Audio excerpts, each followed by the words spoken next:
In today's video, I'm answering 10 frequently asked synth and music production questions. Some questions are hot topics and I will try and answer them as honestly as I can. And today's video is also sponsored by Skillshare. Skillshare is an online learning community with thousands of different classes for creatives. And the first 1,000 people to click the link in my description will get a free trial of Skillshare Premium. A really common question is, how do you clean your synths? And the best answer that I have is a paintbrush. Buy something decently high quality so that the hair of the brush just doesn't come off all the time. There's also these cans of what I think is compressed air, and you use them to clean computers. You really shouldn't use a vacuum cleaner, and I've used them successfully to clean my synths as well. Just be careful not to hold it too close to the synth when you're spraying the air. What synth should I buy if I'm just starting out? Well, there's plenty of synths to choose from, but generally speaking, look for a synthesizer with a lot of knobs. This is a sure way that it will be fun to use, because menus are boring and tedious and will just confuse you. For the most part, anyway. Minilogue XD, for example, is a great starter synth because it simply lets you tweak synth sounds without first learning how to operate it. You don't have to learn the menus to start tweaking the sound and feel your way. You're learning by doing. You simply turn the knobs and you see what happens, and go from there.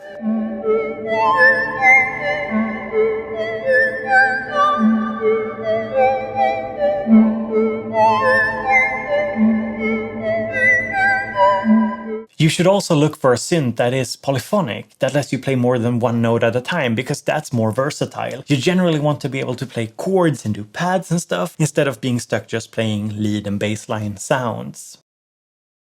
Are analog synths actually better than digital synths? Yeah, they are. What? Okay, it's not that simple. It's different flavors, it's different colors to work with. However, analog synthesizers are generally designed in a way that sets them apart from music software. So if you're looking for something that's very different from a VST, an analog synth is generally preferable. They often have more knobs, less menus, and are often more rugged in tone, which I think that a lot of people associate with hardware synths. And it's something that people are generally looking for. They want something that feels and sounds a little bit different from the VSTs that they're using. Should I invest in a patch bay? Well, if you have a lot of synths, and let's be real, you probably do, and you often change up your setup, a patch bay is a great idea.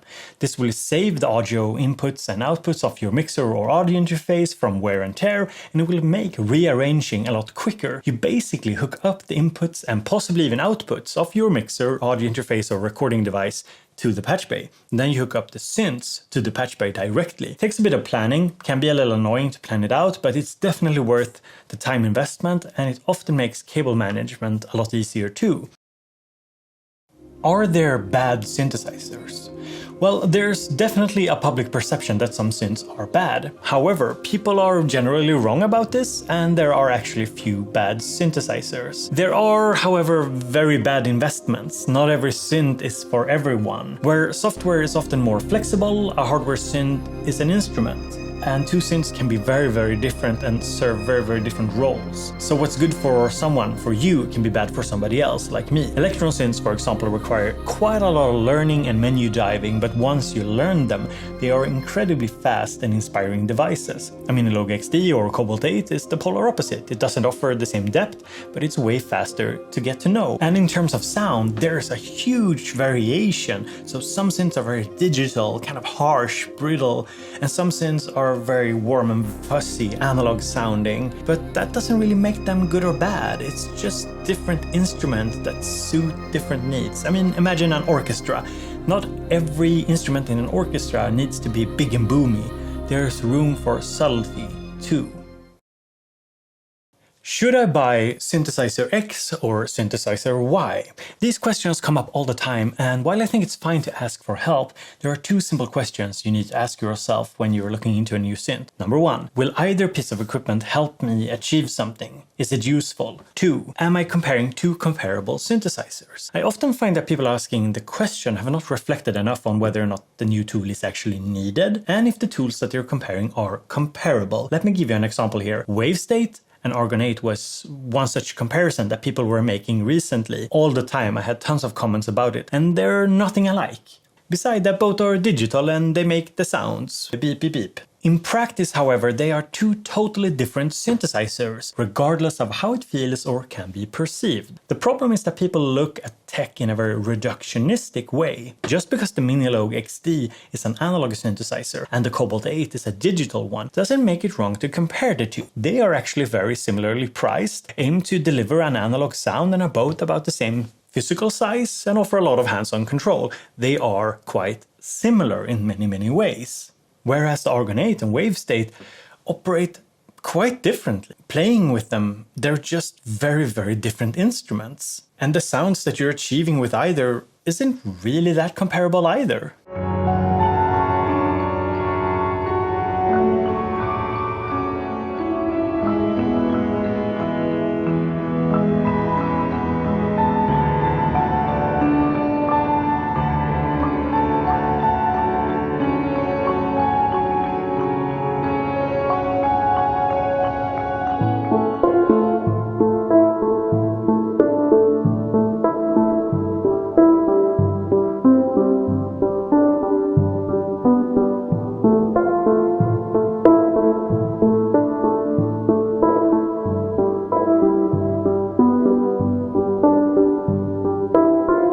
I think that comparing should be done holistically. You look at things like price, you look at workflow and the sound, and avoid getting too technical about it, because that's not what's gonna get you inspired. That's not what makes an instrument great.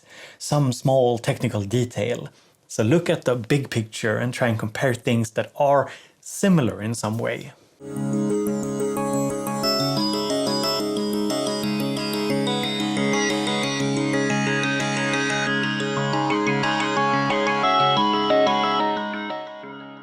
How do you sequence multiple synths from one sequencer when there's just one MIDI output? This is actually a really common question. So one MIDI output has 16 channels of MIDI, basically 16 tracks, which can be 16 different instruments, if the sequencer has 16 tracks, which they rarely do. But let's say a sequencer has 4 tracks, which is common, and you want to use them to sequence 4 synthesizers, but there's only one MIDI output. In that case, you need a magic box called a MIDI through or MIDI splitter.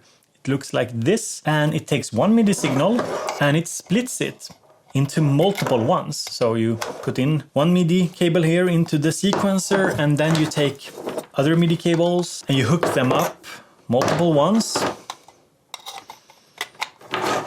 One cable from the sequencer, multiple cables going out here, and then you hook them up to the individual synthesizers, and you just set the MIDI sequencer to send on the individual MIDI channels, and then the synths to receive on the respective channels. And that way you can send from one MIDI output to multiple hardware synthesizers. Are hardware synths overpriced? Well, people often say that hardware instruments are overpriced, and this actually annoys me quite a lot, because it's rooted in a lack of knowledge of how manufacturing works. It's true that soft synths are generally way more cost effective. For the price of Omnisphere, you get more synth sounds than you would if you paid 10 times the amount for hardware gear. However, what you don't get is a physical instrument, and building a physical instrument is costly. There are, generally speaking, not absurdly big margins on hardware synths. It's true that the cost of production can be, say, half of the sales price or even less. But add to this a number of things like salaries, cost of R&D, shipping, taxes, warehousing of the actual units, sourcing of parts, and not to mention that stores need to make a profit too. So no, hardware isn't overpriced, but hardware is expensive because it costs a lot more to make. And unlike software, you do not have an infinite number of products. You can't just generate another serial number for a Moog Matriarch and just email it to a customer and that's that. This being said, of course, software is also very demanding in terms of production. I'm in no way looking down on it. It's very demanding as well, but it's just different. It has different challenges and different costs associated with it.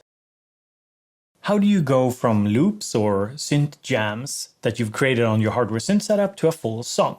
So when you use hardware synths and sequencers, a drawback is that it's way harder to create full songs and arrangement than using a DAW, a DAW. The solution is to record your jams, different patterns, preferably one track at a time, and then rearrange them inside of a DAW. This is simply way easier because in a DAW you can see the tracks linearly and copy-paste different elements to build your intro, verse, chorus and outro and so on. There's no good reason for a beginner to try and make a full song using just hardware synths and sequencers when a DAW is purpose-built for it. So one tactic that I like is use the hardware to generate ideas and patterns and loops, and then use a DAW or DAW to finish the track.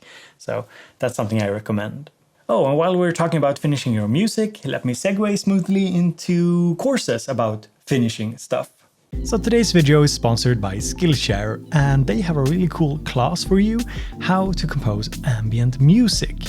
It was actually recommended to me by a viewer who seemed to like it a lot. Another class that I've recommended before is Learn How to Mix Music with Young Guru. I think it's an excellent course, I enjoyed it a lot, and I think especially if you're a beginner starting out, it could be a really good starting point for your music production journey. And Skillshare is not just for creatives, it's for the entire family. So for example, if you want to learn about productivity, there is a good course on that for you on Skillshare. If you want to learn about photo, video editing, you name it. Skillshare got courses for you. What's really good about Skillshare is that the classes are curated specifically for learning, meaning that there's no ads, and there's always new premium classes coming, and it's less than $10 a month with an annual subscription.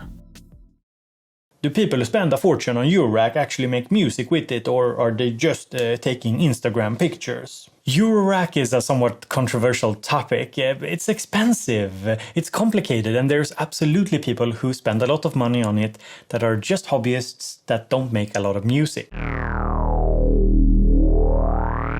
However, that's the case for music gear in general. Who do you think buys all of this crap? There's guitarists who never record a single track, or synth lovers with impressive setups who enjoy playing them, but with no artistic ambitions.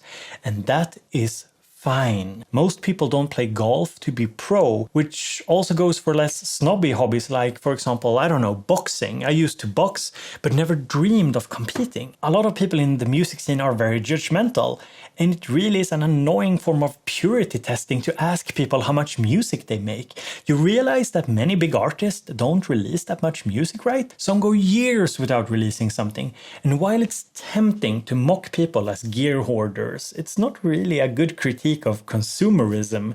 It's just another way of mocking people about their creative work. Nothing different from telling somebody that their snare sounds like shit or that DJing doesn't require skill. It's just a form of purity testing that I think we can do without. So among my friends, some of the most productive people are people with Eurorack rigs because it's such a big investment. Now, if you enjoy the music or not, that's kind of beside the point, isn't it? I mean, if you honestly ask that kind of question, you should be asking whether they're being creative with tools that they have purchased. And I think for the most part, people in the modular scene are. So this was 10 frequently asked synth-related questions and my attempt at honest answers. So if you enjoyed the video, hit the thumbs up. Don't forget to subscribe, because over 70% of you watching aren't subscribed. So go and subscribe. And I hope that you have a great day. Talk to you later.